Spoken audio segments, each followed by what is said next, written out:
Salut, salut, salut les femmes, les filles qui veulent être reconstruites. Je m'appelle Alice Porfal, je suis coach en reconstruction personnelle et relations amoureuses. Aujourd'hui, je vous parle parce que je veux parler seulement aux femmes qui veulent être reconstruites émotionnellement. Pourquoi les filles? Parce qu'une femme reconstruite ne sera jamais cuite. Exactement. Donc aujourd'hui, je vais vous parler des 3 clés de votre reconstruction émotionnelle. Oui, 3 clés. Vous êtes prêtes? Vous avez déjà pris vos cahiers, votre stylo. Allez, c'est parti, c'est parti, c'est parti. Donc, pour apprendre à se valoriser, c'est la première chose qu'il faut savoir. Apprendre à se reconstruire, c'est apprendre à se valoriser, donner la vraie valeur dont nous méritons. Alors, aujourd'hui, vous avez la participation de mes enfants. Peut-être vous allez entendre leur voix par ici. Ce n'est pas grave, ça ne va pas nous déranger. Mais concentrez-vous ici en ce que je vais vous dire. Donc, les 3 clés pour apprendre à vous valoriser, pour apprendre à vous reconstruire émotionnellement. Première chose pour apprendre à se valoriser, c'est quoi? C'est de comprendre que je ne serai jamais moi-même. Alice, qu'est-ce que tu me racontes? Comment ça, je ne serai jamais moi-même? Vous avez déjà entendu des coachs qui disent oui, il faut être soi-même. Il faut être soi-même. Mais dites-moi, comment je peux être moi-même si je suis la construction de toutes les personnes qui ont passé dans ma vie? De toutes les personnes qui ont fait partie de ma vie, de ma construction personnelle. Je ne serai jamais moi-même pure. Je suis ce que la société et ce que mon histoire a fait de moi. Maintenant, quand je comprends que je ne serai pas à 100% Alice, 100% celle que je voulais être, 100% celle que j'ai idéalisé d'être, à ce moment-là, je commence à apprendre à me valoriser. Parce que je mets en valeur toutes les qualités que je trouve qui sont magnifiques en moi. Et tout ce qui ne va pas, tout ce que je n'aime pas en moi, je ne valorise pas ces qualités parce qu'elles ne me font pas grandir. Quand je vous dis que nous sommes la construction de toutes les personnes qui ont passé dans notre vie, c'est parce que je suis Alice, parce que j'ai eu une mère à côté de moi qui m'a montré ses propres valeurs qu'elle a apprises avec sa mère, sa grand-mère, sa tante. J'ai eu aussi un père qui était là et qui a grandi avec sa famille, qui avait des valeurs différentes de celles de ma mère. Et lui aussi, il m'a transmis ses valeurs. Il avait aussi une tante qui était à la maison, mais qui n'a pas grandi avec ma mère ni avec mon père, mais c'était ma tante. Et elle était là, elle m'a transmis ses valeurs. Il avait aussi une voisine qui a participé, qui a fait partie de mon enfance. C'était une voisine très douce et aimable. Mais elle ne faisait pas partie de ma famille. Par contre, cette voisine, elle m'a appris beaucoup de choses. Il avait aussi un voisin qui aidait souvent ma famille. Il était toujours là pour nous dans les moments les plus difficiles. Et lui, il m'a transmis la générosité. Il m'a donné cet amour d'aider mon prochain. Vous voyez, nous sommes tous une reconstruction, une personne qui a été construite en fonction du milieu où nous avons vécu, du milieu des personnes qui ont fait partie de notre vie, de notre évolution, de notre enfance. Par contre, j'ai vu aussi des voisins qui se droguaient. Et ces voisins, eux aussi, ils ont eu une influence sur ma vie parce que je me suis dit, je ne veux pas ça pour moi. Je ne veux pas cette vie pour moi. Et je vais tout faire pour ne pas avoir cette vie qu'il a. Parce que je vois combien il est malheureux. Par contre, j'ai eu aussi des voisins qui ont vu la même chose que moi et qui ont décidé de suivre le même chemin. Donc, ce n'est pas l'endroit où vous êtes qui fait de vous la personne qui vous êtes, mais la vision que vous avez, le regard que vous avez et les valeurs que les personnes qui vous sont chères vous transmettent. Et vous, vous êtes la construction de tout ça. Donc, je ne serai jamais moi-même, je serai la construction de toutes les personnes qui ont passé sur ma vie. Et je mets en valeur ce qui me plaît et ce qui ne me plaît pas, ce qui ne me fait pas grandir, je ne le mets pas en valeur. Je laisse là. Je sais que cela existe, mais je ne les motive pas à être en avant dans ma vie. Donc, c'est la première chose. Savoir que je ne serai pas jamais, que je ne serai jamais moi-même, mais je suis là, une construction de vie. Et mon passé, il fait partie de cette construction. Parce qu'imaginez, si je n'avais pas grandi dans cette famille, si je n'avais pas rencontré cette voisine et ce voisin qui ont fait toute la différence dans ma vie, peut-être que j'aurais un autre regard, par exemple, de l'aide au prochain. Peut-être que j'aurais un autre regard de ce que c'est aimer son prochain sans demander rien en retour. Peut-être que j'aurais un autre regard. Et aujourd'hui, je suis qui je suis parce que je les ai connus. Parce qu'ils ont apporté une petite pierre à la construction de cet édifice qui est Alice Forfal aujourd'hui. Donc, tous mes remerciements à Dieu et aussi à ces personnes qui m'ont aidé à être qui je suis. Et toi, les femmes, et toi, quelles sont les pierres qui ont aidé à la construction de ton édifice? Quelles sont ces pierres? Qui sont ces pierres? Est-ce que tu les remercies de leur présence pour le bien ou pour le mal? Parce que tu as grandi et tu es toujours là. Donc, tu as survécu à toutes ces épreuves. Mauvaises, mais aussi des bonnes épreuves, parce qu'il existe des bonnes épreuves dans la vie. Les bonnes épreuves, ce sont les épreuves qui nous font grandir et qui nous blessent, mais qu'en même temps, nous font être la meilleure personne que nous pouvons être.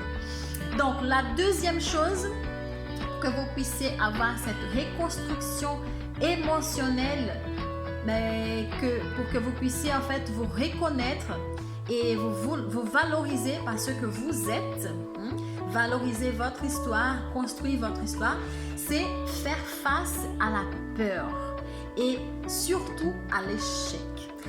Quand je comprends que je peux avoir peur, je peux avoir peur et il n'y a rien de mal dans tout ça.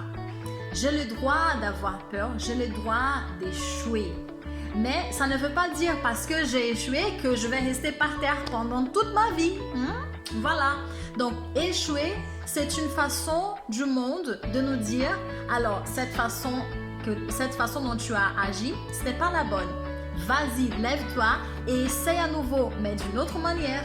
Essaie à nouveau avec un autre regard, avec une autre posture, avec une autre envie de réussir. Peut-être que ton envie de réussir n'était pas vraiment à 100%. Il était là à 80%, je ne sais pas, un peu plus moins. Et c'est pour ça que cela n'a pas marché. Donc, cette reconstruction émotionnelle, c'est quand je dis, oui, d'accord, j'ai échoué, mais ça ne fait pas de moi une personne pire qu'avant. Non, bien au contraire.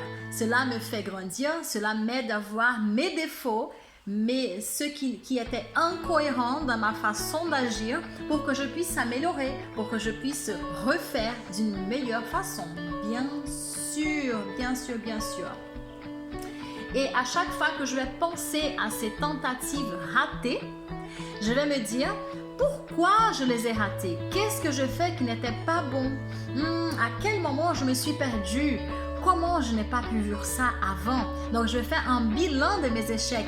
Mes amis, faire un bilan de ces échecs, c'est dire à soi-même, c'est vrai, j'ai pris le chemin de droite, mais en réfléchissant bien, j'aurais pu prendre le chemin de gauche, parce que le chemin de gauche, peut-être qu'il a beaucoup plus de virages, mais je suis sûre que l'arrivée, elle sera sûre.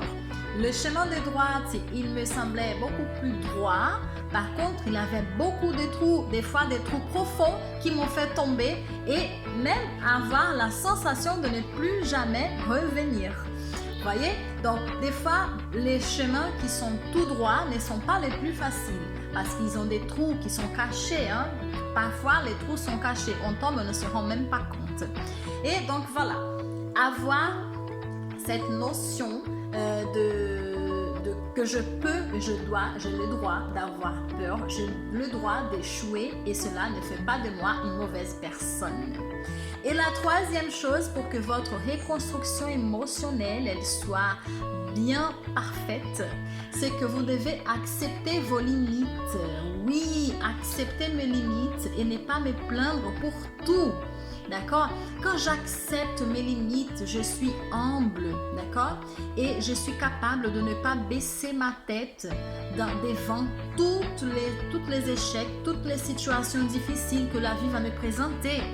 Quand la vie me présente une situation difficile, je dis toujours, la vie te donne des citrons, tu fais une citronnade. Sans sucre pour maintenir la ligne. Mais tu fais une citronnade. Si la vie t'envoie des pierres, tu construis une muraille pour te protéger, mais pas pour te cacher. Parce que quand une muraille, elle nous protège de nos ennemis. Elle est forte, elle est puissante. Mais quand une muraille, elle nous cache, l'ennemi, il peut venir et il peut nous tuer parce que nous sommes cachés. Il peut marcher sur notre tête. Donc la muraille avec les pierres que la vie vous donne, il ne faut pas qu'elle vous cache. Il faut qu'elle vous protège. Et cette protection, acceptez ses limites, acceptez que vous ne pouvez pas aller au-delà de vos forces, c'est déjà le premier pas pour une reconstruction émotionnelle saine. Parce que accepter que je ne suis pas capable d'aller toute seule de l'autre côté de la rivière parce que je ne sais pas nager, c'est aussi une manière de se protéger. Une manière de se dire, j'ai besoin d'aide de quelqu'un qui sache nager pour m'accompagner, pour que je puisse arriver en pleine sécurité de l'autre côté de cette rivière. Parce que mon objectif, ce n'est pas de me noyer au milieu de la rivière, mais d'arriver au bord, d'arriver de l'autre côté. Et vous savez, il y a plusieurs personnes qui disent, oui Alice, mais Dieu va m'aider et je peux faire ça toute seule. Je vais vous raconter une histoire que j'ai modifié la fin parce que la fin ne me plaisait pas trop, mais vous allez comprendre l'histoire. Si vous avez déjà entendu cette histoire, peut-être vous allez la reconnaître, qui sait. Mais vous allez aussi comprendre les modifications que je fais. Donc, c'était l'histoire d'un homme qui était dans un bateau et son bateau a fait naufrage.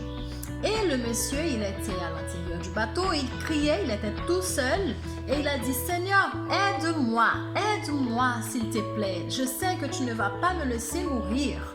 Donc le bateau s'est écoulé et lui, il était là. Il tenait dans un morceau de son bateau. Et il avait des vagues très fortes, il avait du vent. Et il priait, Seigneur, aide-moi. Et de loin, il voit une lumière et il voit qu'un bateau s'approche.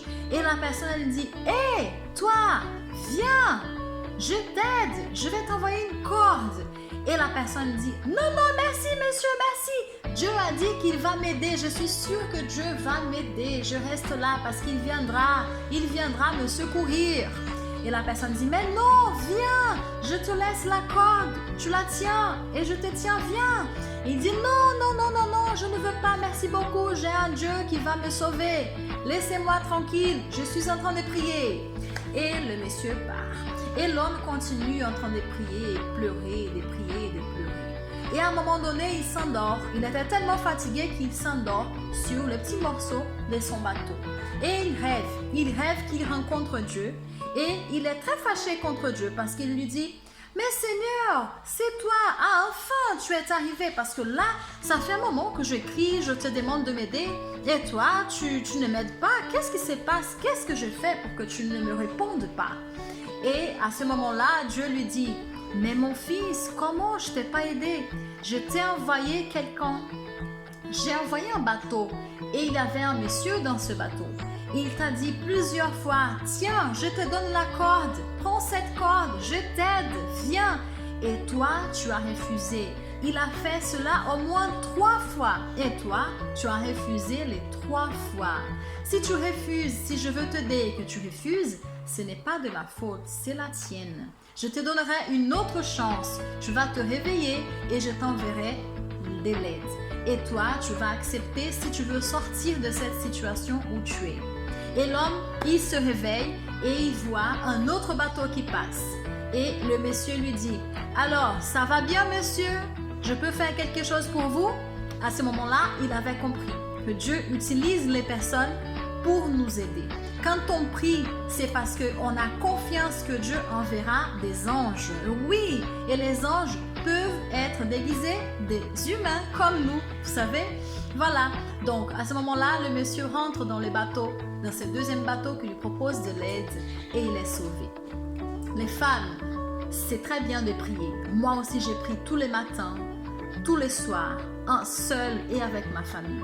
Parce qu'il faut prier pour se protéger, pour avoir cette connexion avec Dieu, pour qu'on puisse être sûr que dans toutes les circonstances, dans les bons et les mauvais moments, il est là avec nous. Mais il faut aussi savoir reconnaître quand Dieu nous envoie de l'aide. Il faut savoir attraper de l'aide. Il faut savoir reconnaître que c'est Dieu qui est en train de nous envoyer cette aide. Et comment Alice, je sais, comment je peux reconnaître que c'est Dieu qui est en train de m'envoyer de l'aide? Quand je prie. Quand je prie, je suis sûre et certaine que quand quelqu'un me propose quelque chose et je prie pour cette chose, je suis sûre que c'est Dieu qui m'envoie. Parce que quand je prie, quand je dis Seigneur, aide-moi, et je vois qu'il y a une possibilité qui s'ouvre, je peux prier à Dieu et dire Seigneur, c'est vraiment ça que tu veux? Regarde, j'ai trouvé cette proposition. Est-ce que ça te plaît? Et il va te montrer. Si ça ne lui plaît pas, si ce n'est pas de lui, il va te montrer aussi. Et il faut être attentif, bien sûr. Donc, les femmes, pour se reconstruire émotionnellement, il faut prier. Mais il faut aussi agir. Il faut aussi accepter de l'aide, accepter de s'aider aussi soi-même avec la sagesse que Dieu vous a donnée. Donc, aujourd'hui, nous avons parlé de ces 3 clés principales pour cette reconstruction émotionnelle. Rappelez-vous, une femme reconstruite ne sera jamais cuite. Et oui, c'est vrai. Elle ne sera jamais cuite parce qu'elle pourra avoir cette sensation que quelque chose ne va pas. Elle va pouvoir comprendre, avoir une vision panoramique de tout ce qu'elle a besoin pour qu'elle puisse se protéger, mais aussi se rendre forte face à une situation qui allait la détruire, la fragiliser.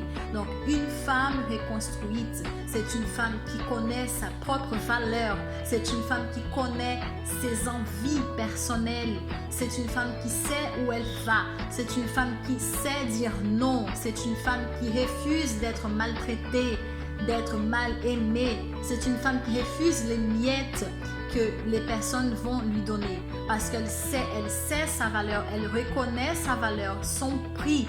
Elle reconnaît qu'elle n'a pas de prix. Une femme de valeur n'a pas de prix. Elle reconnaît que pour qu'elle puisse être avec quelqu'un, il faut qu'elle se sente heureuse et épanouie. Et pas seulement parce qu'elle a besoin de cette personne. Une femme de valeur, une femme reconstruite, elle comprend qu'elle n'a pas besoin d'un homme, mais elle est avec cet homme parce qu'elle l'apprécie. Il a des qualités qui la rendent heureuse. Il a des qualités qui la font grandir aussi avec lui. Donc une femme de valeur, une femme reconstruite, elle est sûre d'elle. Elle sait qu'elle peut, grâce à Dieu, mais grâce aussi à cette sagesse qu'il lui a donnée. Et elle fait bon usage. Donc, on fait une récapitulation de ce que nous avons dit. La première chose, c'est quoi vraiment quand je veux me reconstruire émotionnellement pour apprendre à me valoriser, je dois comprendre que je ne serai jamais moi-même, mais que je suis la reconstruction de toute mon histoire. Je suis l'ensemble de mon passé. Je suis l'ensemble des personnes qui ont contribué à mon existence, ont contribué à mon évolution personnelle, spirituelle, émotionnelle. Deuxième chose, la deuxième clé qui me fera grandir, qui me fera me reconstruire émotionnellement, c'est que je dois faire face à la peur. Je dois faire face à cet échec. Et cet échec ne sera pas l'échec qui va me laisser par terre. Bien au contraire, l'échec va m'aider à grandir. Elle va m'aider à donner le saut le plus haut que je pourrais le faire. La troisième chose, c'est quoi? C'est quoi les femmes de valeur? C'est accepter nos limites et ne pas nous plaindre pour rien. Alors, on peut pleurer, oui. On peut dire qu'on a mal, oui. On doit dire, on doit pleurer, on doit s'exprimer. Mais pas que. Pas que. Quand on pleure, quand on s'exprime, on se plaint, c'est parce qu'il y a quelque chose qui ne va pas. Il faut faire sortir cette chose. Et quand je fais cette chose sortir, il faut qu'elle mette quelque chose à la place. Mettre du réconfort, la reconstruction, l'amour de soi, mettre cette passion que nous avons en nous-mêmes, nous reconnaître, nous aimer, nous apprécier, nous valoriser, nous respecter. Respect, c'est le mot clé d'une reconstruction émotionnelle aussi. je me respecte, je me reconstruis. Quand je me respecte, je n'accepte pas n'importe quoi dans ma vie. Je ne donne pas mon cœur à n'importe qui et ni n'importe comment. Donc, les femmes, j'espère que vous avez bien pris note de ces 3 clés de la reconstruction émotionnelle. J'espère que cela va vous aider à grandir, à progresser. Rappelez-vous, une femme reconstruite n'est jamais cuite. Voilà, une femme reconstruite n'est jamais cuite. Nous sommes ensemble. C'est notre slogan. C'est notre cri de guerre parce que nous allons vaincre ce mal-être féminin qui atteint beaucoup de femmes dans ce monde. Donc, je vous fais un gros bisou. C'était merveilleux pour moi d'être ici avec vous. Je vous donne rendez-vous une prochaine fois et j'espère que vous allez aimer notre prochain rendez-vous. Donc, si vous ne me suivez pas encore sur mes réseaux sociaux, Alice Porfal, donc @Alice Porfal, allez-y, cette vidéo sera disponible aussi sur YouTube, Alice Porfal, gestion des émotions en tout axe. Donc, n'hésitez pas à vous abonner, à cliquer sur la petite cloche. Comme ça, vous obligez YouTube à partager ma vidéo au plus grand nombre de personnes et d'autres femmes pourront écouter cette vidéo, voir cette vidéo et faire partie aussi de ce grand projet de reconstruction émotionnelle féminine. D'accord? Donc, une femme reconstruite n'est jamais cuite. À la prochaine. Bisous.